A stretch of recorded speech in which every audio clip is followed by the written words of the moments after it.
Masih bersama saya Cynthia Rompas di Kompas Petang. Saudara Ketua PSSI Erick Thohir bersama Menteri PUPR serta penjabat Gubernur DKI Jakarta meninjau Jakarta International Stadium atau JIS pada Selasa siang. Kedatangan Ketua Umum PSSI untuk meninjau infrastruktur JIS dalam penyelenggaraan Piala Dunia U17. Rombongan meninjau infrastruktur JIS secara langsung seperti rumput hingga sarana transportasi dan akses masuk ke JIS. Ketua Umum PSSI Erick Thohir mengatakan akan melakukan perbaikan di sejumlah akses pintu masuk Jakarta International Stadium.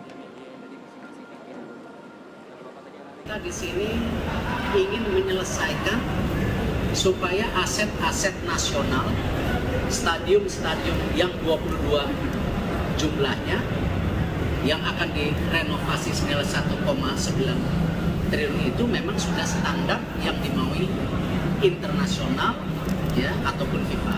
Inilah 22 stadion ini kita lakukan dan alhamdulillah hari ini mudah-mudahan ada solusi untuk supaya ya JIS menjadi salah satu, nah ini tunggu dulu, stadion yang diusulkan ke FIFA untuk kejuaraan dunia U17.